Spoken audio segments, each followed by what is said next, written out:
ಪ್ರಿಯ ವಿದ್ಯಾರ್ಥಿಗಳೇ, ಹಿಂದಿನ ತರಗತಿಯಲ್ಲಿ ನಾವು ಯಾವ್ಯಾವ ಅಂಶಗಳನ್ನು ತಿಳ್ಕೊಂಡಿದ್ದೀವಿ?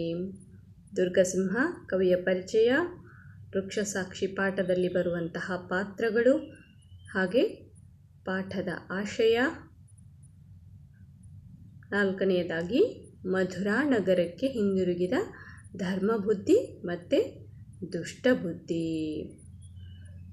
ಧರ್ಮಬುದ್ಧಿ ಮತ್ತು ದುಷ್ಟಬುದ್ಧಿ ವ್ಯಾಪಾರಕ್ಕಾಗಿ ಬೇರೆ ರಾಜ್ಯಕ್ಕೆ ಹೋಗಿ ಹಣವನ್ನು ಸಂಪಾದನೆ ಮಾಡಿಕೊಂಡು ವಾಪಸ್ಸು ಎಲ್ಲಿ ಬಂದಿರ್ತಾರೆ, ಮಧುರಾ ನಗರಕ್ಕೆ ಬಂದು ಆ ಒಂದು ಹೊನ್ನನ್ನೆಲ್ಲ ಹಂಚ್ಕೊಳ್ಳೋಣ ಅಂತ ಧರ್ಮಬುದ್ಧಿ ದುಷ್ಟಬುದ್ಧಿಗೆ ಹೇಳಿದಾಗ ದುಷ್ಟಬುದ್ಧಿ ಏನು ಮಾಡ್ತಾನೆ, ನಮ್ಮ ಒಂದು ಖರ್ಚಿಗೆ ಎಷ್ಟು ಬೇಕಲ್ಲ ಅಷ್ಟನ್ನು ಹಂಚಿಕೊಂಡು ಉಳಿದನ್ನು ಇಲ್ಲೇ ಊತಿಟ್ಟು ಹೋಗೋಣ ಅಂತ ಹೇಳಿದಾಗ ನನ್ನ ಪ್ರಾಣ ಸ್ನೇಹಿತ ಹೇಳ್ತಾ ಇದ್ದಾನೆ ಅಂತ ಧರ್ಮಬುದ್ಧಿ ಒಪ್ಕೊಂಡು ಇಬ್ಬರು ಏನು ಮಾಡ್ತಾರೆ, ಅಲ್ಲಿ ಆಲದ ಮರದ ಕೆಳಗಡೆ ಆ ಹೊನ್ನನ್ನೆಲ್ಲ ಬಚ್ಚಿಟ್ಟು ಹಿಂತಿರುಗಿ ಮಧುರಾ ನಗರಕ್ಕೆ ಬಂದು ಸುಖವಾದ ಜೀವನವನ್ನು ನಡೆಸ್ತಾ ಇರ್ತಾರೆ. ಇಲ್ಲಿವರೆಗೂ ತಿಳ್ಕೊಂಡಿದ್ದೀವಿ. ಈ ತರಗತಿಯಲ್ಲಿ ತಿಳಿದುಕೊಳ್ಳುವಂತಹ ಕಲಿಕಾಂಶಗಳು ಯಾವುವು ನೋಡೋಣ. ದುಷ್ಟಬುದ್ಧಿ ಧರ್ಮಬುದ್ಧಿಯ ಮೇಲೆ ಕಳ್ಳತನದ ಆರೋಪ ಯಾವ ರೀತಿ ಹೊರಿಸ್ತಾನೆ ಅನ್ನೋದನ್ನು ನಾವು ನೋಡ್ತೀವಿ. ಹಾಗೆಯೇ ಜಗಳ ಬಗೆಹರಿಸಿಕೊಳ್ಳಲು ಧರ್ಮಾಧಿಕಾರಣದ ಬಳಿ ಬರುವ ಒಂದು ಸಂದರ್ಭ. ದುಷ್ಟಬುದ್ಧಿ ಸುಳ್ಳು ಸಾಕ್ಷಿ ನುಡಿಯಲು ತಂದೆಯನ್ನು ಒಪ್ಪಿಸುವಂತಹ ರೀತಿ. ಹಾಗೆಯೇ ಪ್ರೇಮಮತಿಯಿಂದ ದುಷ್ಟಬುದ್ಧಿಗೆ ಹಿತವಚನ. ಪ್ರೇಮಮತಿ ಯಾರು? ದುಷ್ಟಬುದ್ಧಿಯ ತಂದೆ. ಆ ತಂದೆ ತನ್ನ ಮಗನಿಗೆ ಯಾವ ರೀತಿ ಹಿತವಚನವನ್ನು ನೀಡ್ತಾನೆ ಎನ್ನುವುದನ್ನು ಈ ತರಗತಿಯಲ್ಲಿ ನಾವು ಈ 4 ಅಂಶಗಳನ್ನು ತಿಳ್ಕೊಳ್ತೀವಿ. ಹಿಂದಿನ ವಿಡಿಯೋದಲ್ಲಿ ಮಧುರಾ ನಗರಕ್ಕೆ ಬಂದು ಸಂತೋಷವಾಗಿ ಇದ್ದರು. ಯಾರು? ದುಷ್ಟಬುದ್ಧಿ ಮತ್ತು ಧರ್ಮಬುದ್ಧಿ ವ್ಯಾಪಾರಕ್ಕೆ ಹೋಗಿ ಅಲ್ಲಿ ಹಣವನ್ನು ಪೊನ್ನನ್ನು ಸಂಪಾದನೆ ಮಾಡಿಕೊಂಡು ಸ್ವಲ್ಪ ಸ್ವಲ್ಪ ಹಂಚಿಕೊಂಡು ಉಳಿದಿದ್ದನ್ನು ಆ ವಟವೃಕ್ಷದ ಕೆಳಗಡೆ ಬಚ್ಚಿಟ್ಟು ಬಂದಿದ್ದರು. ಸ್ವಲ್ಪ ದಿನಗಳ ನಂತರ ದುಷ್ಟಬುದ್ಧಿ ಹೆಸರಿಗೆ ತಕ್ಕಂತೆ ಒಂದು ದುಷ್ಟ ಕಾರ್ಯವನ್ನು ಮಾಡ್ತಾನೆ. ತನ್ನ ಸ್ನೇಹಿತನಿಗೆ ವಂಚನೆಯನ್ನು ಮಾಡ್ತಾನೆ. ಅವನೇನು ಮಾಡ್ತಾನೆ, ಒಂದಿನ ರಾತ್ರಿ ತಾನೊಬ್ಬನೇ ಹೋಗಿ ಆ ಬಚ್ಚಿಟ್ಟಿರುವಂತಹ ಸ್ಥಳಕ್ಕೆ ಹೋಗಿ ಆ ಒಂದು ಕುಣಿಯನ್ನು ಅಗಿದು ಅಲ್ಲಿ ಇರುವಂತಹ ಪೊನ್ನನ್ನೆಲ್ಲವನ್ನು ತಾನು ತಗೊಂಡು ಆ ಕುಣಿ ಯಾವ ರೀತಿ ಇತ್ತಲ್ಲ ಅದೇ ರೀತಿ ಅದನ್ನು ಮುಚ್ಚಿ ಮತ್ತೆ ತನ್ನ ಮನೆಗೆ ಬಂದು ಸ್ವಲ್ಪ ದಿನ ಸಂತೋಷವಾಗಿ ಇರ್ತಾನೆ.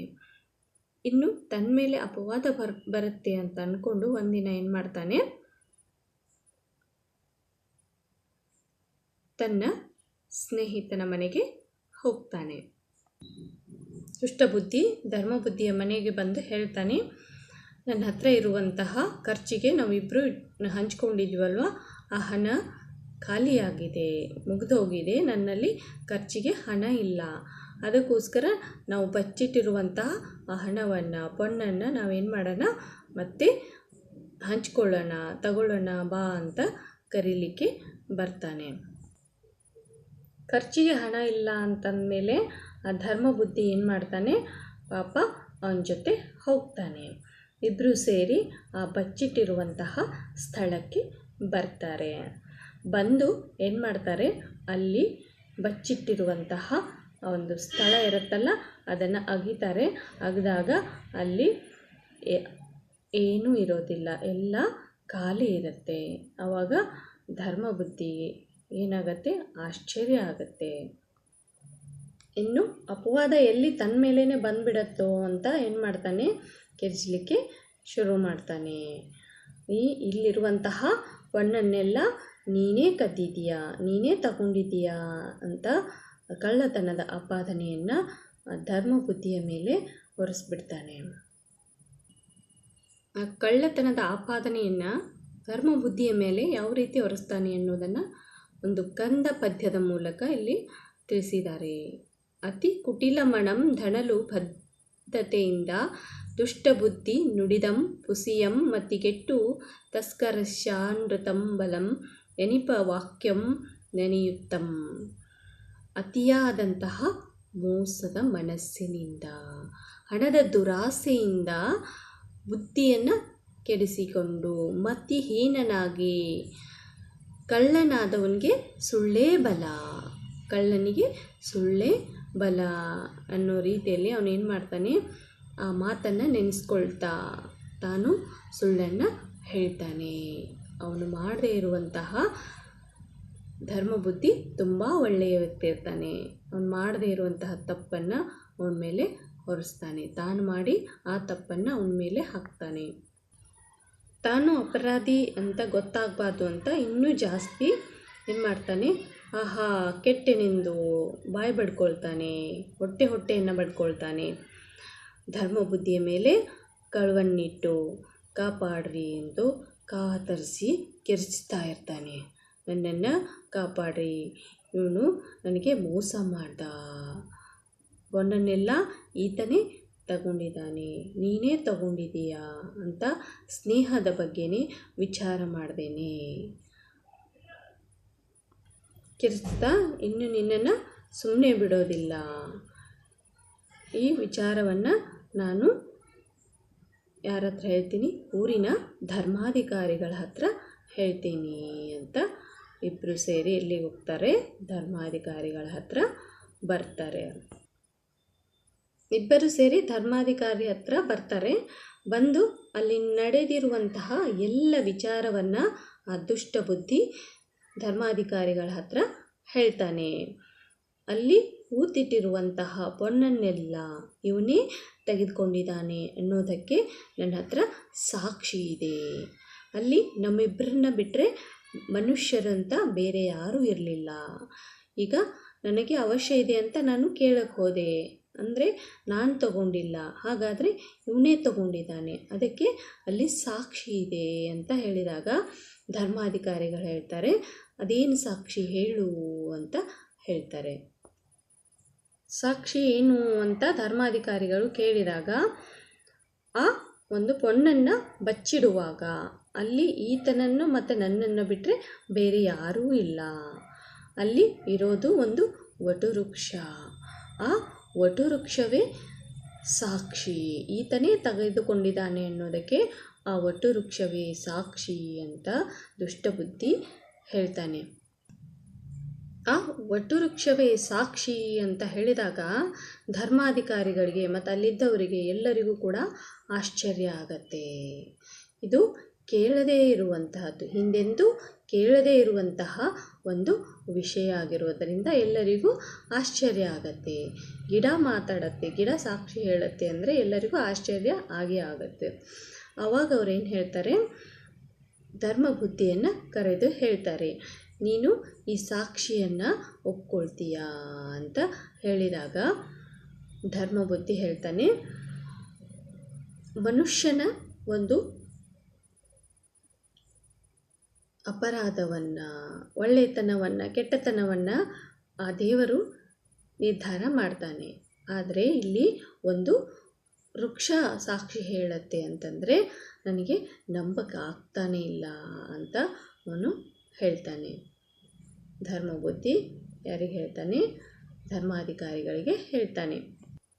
ಅಷ್ಟೇ ಅಲ್ಲದೆ ಧರ್ಮಬುದ್ಧಿ ಹೇಳ್ತಾನೆ, ಈ ತರಹದ ಸಾಕ್ಷಿಯನ್ನು ಹಿಂದೆ ಕೇಳಿಲ್ಲ, ಯಾರೂ ಹೇಳಿಲ್ಲ ಅಂತ ಹೇಳ್ತಾನೆ. ಹಾಗೆ ಧರ್ಮಾಧಿಕಾರಿಗಳು ಹೇಳ್ತಾರೆ, ನೀನೇ ಹೇಳಿದಾಗೆ ಮನುಷ್ಯನ ಸುಕೃತ ಮತ್ತು ದುಷ್ಕೃತಗಳು, ಒಳ್ಳೆಯ ಮತ್ತು ಕೆಟ್ಟ ಕೆಲಸಗಳನ್ನು ದೇವರು ನಿರ್ಧಾರ ಮಾಡ್ತಾರೆ. ಹಾಗೆಯೇ ಮರವನ್ನು ನುಡಿಸೋದು, ಮರವನ್ನು ಮಾತಾಡಿಸೋದು ಅದು ಒಂದು ದೈವಿ ಸ್ವರೂಪ. ಆದ್ದರಿಂದ ಅದು ಯಾಕೆ ಸಾಕ್ಷಿ ಆಗಬಾರ್ದು, ಅದು ಉಚಿತ ಅನಿಸುತ್ತೆ, ಇದನ್ನು ನೀನು ಒಪ್ಕೋ ಅಂತ ಏನು ಮಾಡ್ತಾರೆ, ಧರ್ಮಾಧಿಕಾರಿಗಳು ಧರ್ಮಬುದ್ಧಿಗೆ ಹೇಳ್ತಾರೆ. ಆಗ ಧರ್ಮಬುದ್ಧಿ ಏನು ಮಾಡ್ತಾನೆ ಅಂತಂದರೆ, ಆ ಧರ್ಮಾಧಿಕಾರಿಗಳ ಮಾತಿಗೆ ಬೆಲೆ ಕೊಟ್ಟು, ಆಯಿತು ನಾನು ನಿಮ್ಮ ಈ ಒಂದು ಮಾತನ್ನು ಕೇಳ್ತೀನಿ ಅಂತ ಒಪ್ಕೊಳ್ತಾನೆ. ಒಪ್ಕೊಂಡಾದಮೇಲೆ ಧರ್ಮಾಧಿಕಾರಿಗಳು ಹೇಳ್ತಾರೆ, ಈಗ ತುಂಬ ಸಮಯ ಆಗಿದೆ, ಕತ್ಲೆ ಆಗ್ತಾ ಬರ್ತಾ ಇದೆ, ಸಮಯ ಆಗಿರೋದ್ರಿಂದ ಇವತ್ತು ಈ ಒಂದು ವಿಚಾರವನ್ನು, ಈ ಒಂದು ಸಾಕ್ಷಿಯನ್ನು ಕೇಳಲಿಕ್ಕೆ ನಾವು ಆ ಮರದ ಹತ್ರ ಹೋಗೋದು ಬೇಡ. ನಾಳೆ ಬೆಳಗ್ಗೆ ನಾವು ಏನು ಮಾಡೋಣ, ಆ ಮರದ ಹತ್ರ ಹೋಗಿ ಕೇಳೋಣ ಅಂತ ಹೇಳ್ತಾರೆ. ಎಲ್ಲರೂ ತಮ್ಮ ಮನೆಗೆ ಹೊರಟೋಗ್ತಾರೆ. ಎಲ್ಲರೂ ಮನೆಗೆ ಹೋದ್ಮೇಲೆ ದುಷ್ಟಬುದ್ಧಿನೂ ಕೂಡ ತನ್ನ ಮನೆಗೆ ಬರ್ತಾನೆ. ಬಂದು ಅಲ್ಲಿ ಇರದೇ ಇರುವಂತಹ ಸಾಕ್ಷಿಯನ್ನು ಸೃಷ್ಟಿ ಮಾಡಬೇಕಲ್ಲ, ಅದಕ್ಕೆ ತನ್ನ ತಂದೆಯ ಕೈ ಹಿಡಿದು ಯಾರೂ ಇಲ್ಲದೆ ಇರುವಂತಹ ಸ್ಥಳಕ್ಕೆ ಕರೆತಂದು ಹೇಳ್ತಾನೆ, ನಾವು ತುಂಬ ವರ್ಷಗಳ ಕಾಲ ಸುಖವಾಗಿ ಬಾಳ್ಬೋದು, ಅಷ್ಟು ಹೊನ್ನನ್ನು. ಎಲ್ಲರೂ ಮನೆಗೆ ಹೋದ್ಮೇಲೆ ದುಷ್ಟಬುದ್ಧಿನೂ ಕೂಡ ತನ್ನ ಮನೆಗೆ ಬರ್ತಾನೆ. ಬಂದು ರಾತ್ರಿಯ ಸಮಯದಲ್ಲಿ ಏನು ಮಾಡ್ತಾನೆ, ತನ್ನ ತಂದೆಯ ಕೈ ಹಿಡಿದು ಯಾರೂ ಇಲ್ಲದೆ ಇರುವಂತಹ ಒಂದು ಸ್ಥಳಕ್ಕೆ ಕರ್ಕೊಂಡು ಹೋಗಿ ಹೇಳ್ತಾನೆ, ನಾನು ತುಂಬ ಅಂದರೆ ಬಹುಕಾಲದವರೆಗೂ ನಾವು ಸಂತೋಷವಾಗಿ ಬಾಳ್ಬೋದು, ಸಂತೋಷವಾಗಿ ಊಟವನ್ನು ಮಾಡ್ಬೋದು, ಅಷ್ಟೊಂದು ಪೊಣ್ಣನ್ನು ನನ್ನ ಹತ್ರ ಇದೆ, ನಾನು ತಗೊಂಡು ಬಂದಿದ್ದೀನಿ. ಆದರೆ ಅದನ್ನು ಮುಚ್ಚಿ ಹಾಕಲಿಕ್ಕೆ ನೀನು ಒಂದು ಸಾಕ್ಷಿಯನ್ನು ಹೇಳಬೇಕಾಗತ್ತೆ ಅಂತ ತನ್ನ ತಂದೆಗೆ ಹೇಳ್ತಾನೆ. ಆ ಸಾಕ್ಷಿ ಏನು ಅಂತಂದರೆ, ನೀವೇನು ಮಾಡಬೇಕು, ಆ ಮರದ ಪೊಟರೆಯಲ್ಲಿ ಆ ಒಂದು ಪೊಣ್ಣನ್ನು ಕೂತಿಟ್ಟಿದ್ರಲ್ಲ, ಆ ಒಂದು ವಟುವೃಕ್ಷ, ಆ ವಟುವೃಕ್ಷದ ಪೊಟರೆಯಲ್ಲಿ ನೀವು ಅಡಗಿ ಕುಳಿತು ಪೊಣ್ಣನ್ನೆಲ್ಲವನ್ನು ಧರ್ಮಬುದ್ಧಿಯೇ ತಗೊಂಡಿದ್ದಾನೆ, ಕದ್ದಿದ್ದಾನೆ ಅಂತ ನೀನು ಸಾಕ್ಷಿ ಹೇಳಬೇಕು ಅಂತ ತಂದೆ ಹತ್ರ ಕೇಳ್ಕೊಳ್ತಾನೆ. ಆಗ ದುಷ್ಟಬುದ್ಧಿಯ ತಂದೆ ಪ್ರೇಮಮತಿ ಹೇಳ್ತಾರೆ,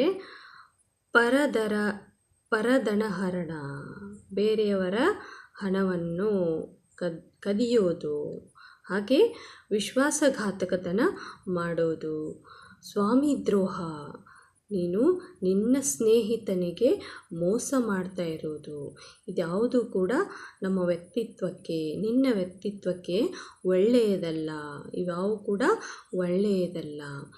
ಅದಕ್ಕೋಸ್ಕರ ನೀನೇನು ಮಾಡ್ತಾ ಇದೀಯಾ, ಇಂತಹ ಒಂದು ಸಾಕ್ಷಿಯನ್ನು ನನ್ನ ಕಡೆಯಿಂದ ಹೇಳಿಸ್ತಾ ಇದೀಯಾ, ಇದ್ಯಾವುದು ಕೂಡ ನಮ್ಮ ವಂಶಕ್ಕೆ ಒಳ್ಳೆಯದಲ್ಲ, ನಮ್ಮ ವಂಶದ ಹೆಸರನ್ನು ಕೆಡಿಸುತ್ತೆ, ಕುಲವನ್ನು ನಾಶ ಮಾಡುತ್ತೆ, ನಮ್ಮ ನಿರ್ವಾಹವನ್ನು ನಾವೇ ಮಾಡಿಕೊಂಡಾಗತ್ತೆ, ಇದ್ಯಾವುದು ಕೂಡ ಒಳ್ಳೆಯದಲ್ಲ, ಇದನ್ನು ನಮ್ಮ ವಂಶದ ಗೌರವವನ್ನು ಕೆಡಿಸ್ಬೇಡ, ನನ್ನ ಕಡೆ ಸುಳ್ಳು ಹೇಳಿಸ್ಬೇಡ ಅಂತ ತಂದೆ ಏನು ಮಾಡ್ತಾನೆ, ಪರಿಯಾಗಿ ಮಗನಿಗೆ ಬುದ್ಧಿಯ ಮಾತುಗಳನ್ನು ಹೇಳ್ತಾನೆ. ಆದರೆ ಆ ಮಗ ದುಷ್ಟಬುದ್ಧಿ ಕೇಳುವಂತಹ ಪರಿಸ್ಥಿತಿ ಇಲ್ಲ.